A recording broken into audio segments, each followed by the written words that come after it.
պետք է մի գիշերում ձեզ փոխեն դառնաք Ադոնա ջան, երբ որ սկսում եք, երբ որ լավ հարց ես տալիս, երբ որ շատ հարց ես տալիս, նորմալ հարց ես տալիս, պատասխանում, բայց երբ որ սկսում ես արդեն ինչ-որ բառախոսով զբաղվել, ես օրինակ բերեցի Սերժ Սարգսյանի վրա, տարբերությունը զգացել ես Սերժ Սարգսյանի եւ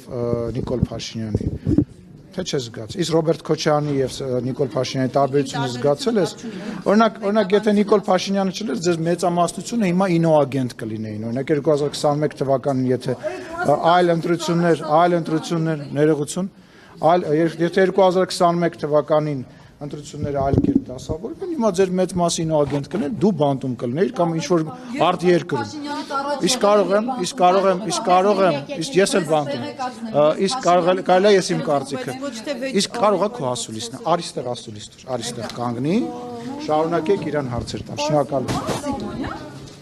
Ինոագենտ եք ասում լրագրողներին, ի՞նչ է այդ նշանակում։ Փաշինյանը դաշնյակ եղել է։